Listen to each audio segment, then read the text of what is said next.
Shalom dan salam damai kepada saudara-saudara semua yang berada di rumah atau di mana-mana saudara berada. Kita bersyukur karena hari ini dalam merupakan hari yang keempat kita memperingati Minggu Kesengsaraan Tuhan Yesus.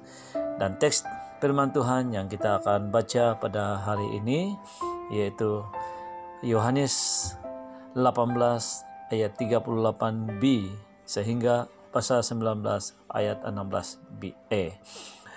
Firman Tuhan demikian. Sesudah mengatakan demikian, keluarlah Pilatus lagi mendapatkan orang-orang Yahudi dan berkata kepada mereka, "Aku tidak mendapati kesalahan apapun padanya, tetapi pada kamu ada kebiasaan bahwa pada Paskah aku membebaskan seorang bagimu. Maukah kamu supaya aku membebaskan raja orang Yahudi bagimu?" Mereka berteriak pula, "Jangan dia, melainkan Barabas." Barabas adalah seorang penyamun. Lalu Pilatus mengambil Yesus dan menyuruh orang menyiksa dia. Prajurit-prajurit mengenyam sebuah mahkota duri dan menaruhnya di atas kepalanya. Mereka memakaikan dia jubah ungu dan sambil maju ke depan mereka berkata, "Salam hai Raja orang Yahudi." Lalu mereka menampar mukanya. Pilatus keluar lagi dan berkata kepada mereka, "Lihatlah, aku membawa dia keluar kepada kamu, supaya kamu tahu bahwa aku tidak mendapati kesalahan apapun padanya." Lalu Yesus keluar bermahkota duri dan berjubah ungu. Maka kata Pilatus kepada mereka, "Lihatlah manusia itu."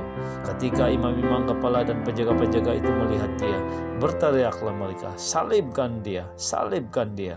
Kata Pilatus kepada mereka, "Ambil dia dan salibkan dia. Sebab aku tidak mendapati kesalahan apapun padanya."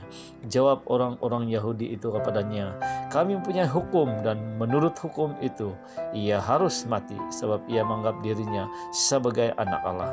Ketika Pilatus mendengar perkataan itu, bertambah takutlah ia. Lalu ia masuk pula ke dalam gedung pengadilan dan berkata kepada Yesus, "Dari manakah asalmu?" Tetapi Yesus tidak memberi jawab kepadanya. Maka kata Pilatus kepadanya, "Tidakkah engkau mau bicara dengan aku? Tidakkah engkau tahu bahwa aku berkuasa untuk membebaskan engkau dan berkuasa juga untuk menyalibkan engkau?" Jawab Yesus, "Engkau tidak mempunyai kuasa apapun terhadap aku, jikalau kuasa itu tidak diberikan kepadamu dari atas. Sebab itu dia yang menyerahkan aku kepadamu lebih besar dosanya." Sejak itu Pilatus berusaha untuk membebaskan dia.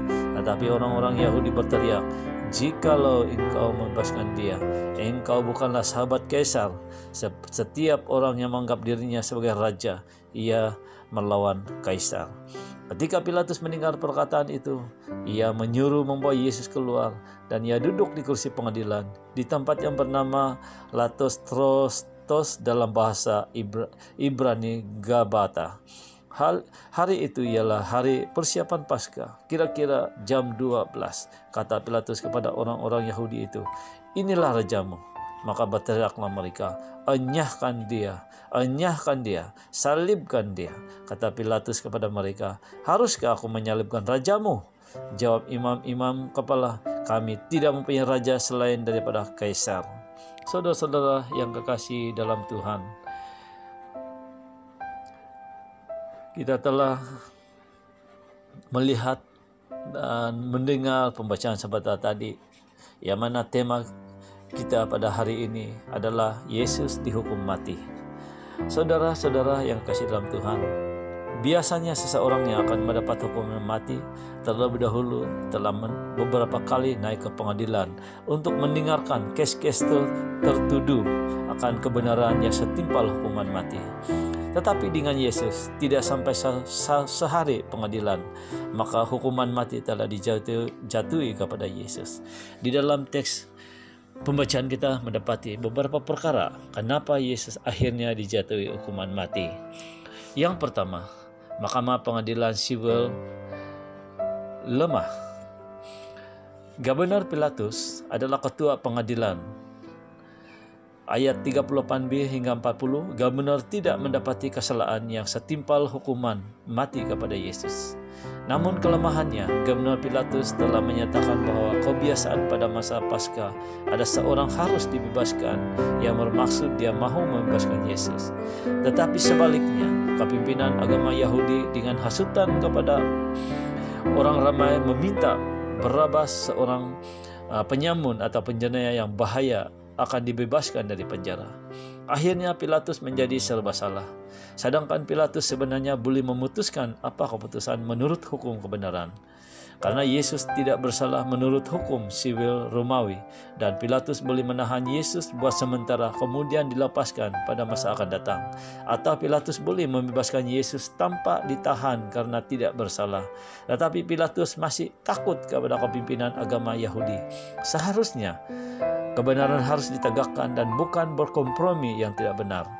Jadi, kita sebagai orang percaya harus jangan takut menyatakan kebenaran.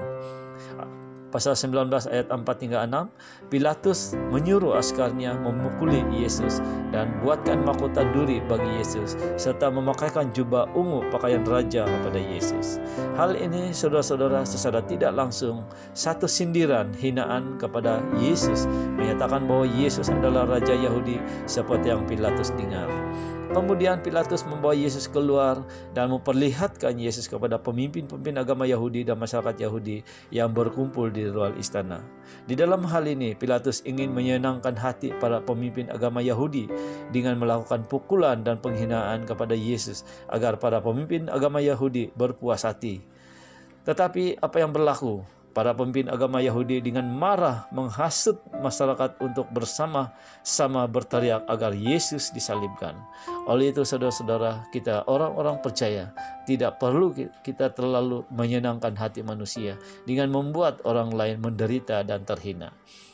Pasal 19 ayat 10 hingga 16e. Pilatus berterus terang kepada Yesus bahwa dia ada kuasa untuk membebaskan Yesus. Tetapi ketika Pilatus mendengar orang-orang Yahudi berteriak bahwa jika dia membebaskan Yesus, maka kepimpinan agama Yahudi akan melaporkan kepada Kaisar. Karena itu, maka takutlah Gubernur Pilatus akan jawatannya tergugat. Maka akhirnya Pilatus memutuskan untuk Yesus dihukum mati dan menyerahkan penyaliban Yesus kepada para imam, askar-askarnya, dan kepada masyarakat Yahudi. Kita orang-orang percaya tidak perlu kita takut akan terganggu jawatan kita apabila kita menegakkan kebenaran Tuhan. Hal yang kedua, kepimpinan Mahkamah Agama Yahudi terlebih dahulu telah memutuskan hukuman mati kepada Yesus. Isu Yesus memang mengaku raja atas tuduhan oleh Mahkamah Agama Yahudi kepada Yesus tidak menjadi dan tidak ada bukti kuku di hadapan Pilatus yang membawa hukuman mati kepada Yesus. Kemudian kepimpinan Mahkamah Agama menimbulkan satu isu baru terhadap Yesus, yaitu Yesus dituduh sebagai mengakui anak Allah. Isu Yesus mengakui anak Allah atau Tuhan adalah satu keadaan yang amat tidak dapat diterima oleh agama Yahudi. Hal ini menghujat Allah dan berdosa besar. Sebagai hukuman maka harus dilimpari batu sehingga mati.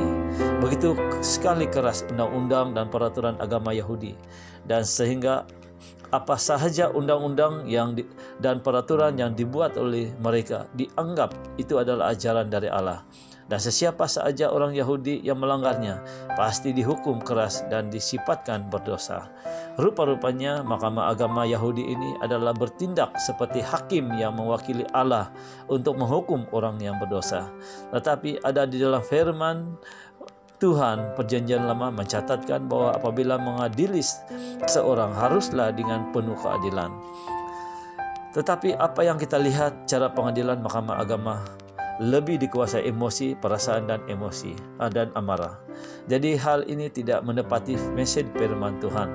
Yesus ditangkap pada malam dan malam itu juga diadili di hadapan imam besar Hanas dan juga Kayafas. Masih awal pagi lagi juga dibawa kepada Gubernur Pilatus untuk diadili. Kemudian memaksa Pilatus menjatuhkan hukuman mati kepada Yesus. Sedangkan menurut pengamatan dan pengadilan Gubernur Pilatus, Yesus tidak bersalah. So di dalam keagamaan berlaku ketidakadilan. Gereja-gereja harus peka akan cara kerja Allah agar dapat menyatakan kasih Allah dengan sempurna kepada semua orang.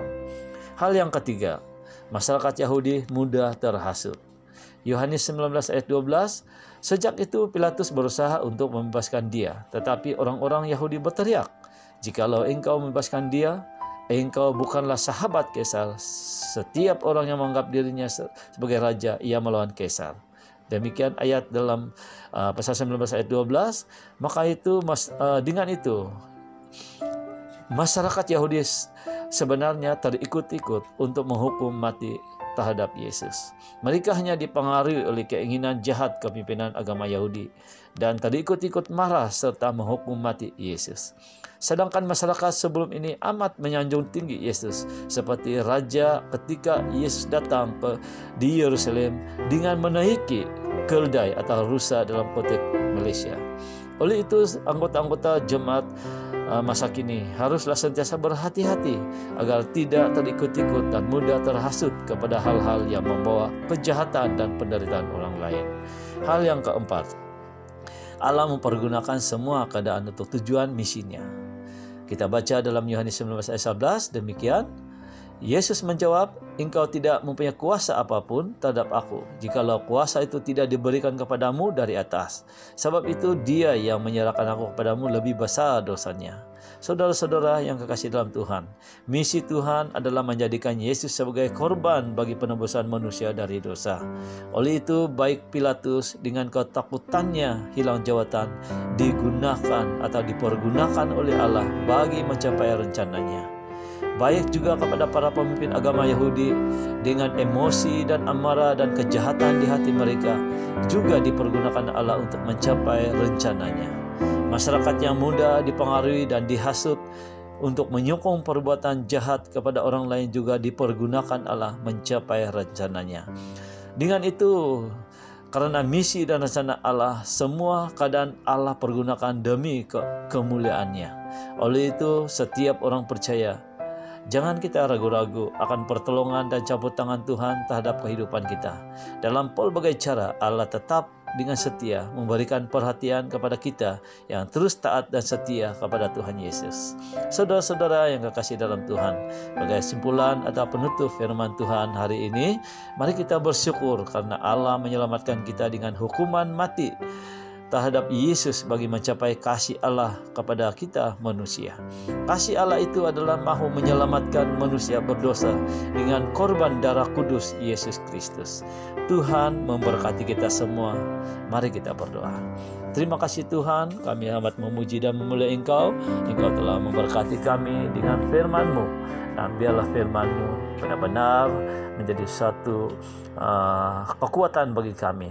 Terima kasih ya Bapa, karena Engkau sudah memberkati kami, menemui kami sepanjang kami memperingati Minggu Sengsara Tuhan Yesus. Engkau juga menguatkan kami, memberkati kami. Dan saat ini Tuhan, dimanapun kami berada, Tuhan biarlah kuasa-Mu memberkati, menyertai kami, melindungi kami, agar kami senantiasa dalam naungan kuasa-Mu. Terima kasih Bapa, kami berdoa dan mengucap syukur atas firman yang kami dengar. Di dalam nama Allah Bapa dan Roh Kudus kami berdoa. Mari jemaat-jemaat Tuhan kita katakan amin. Tuhan memberkati kita semua. Demikianlah firman Tuhan yang kita dengar. Tuhan begitu baik, Tuhan begitu memperhatikan kita. Tuhan menyertai kita sentiasa dimanapun.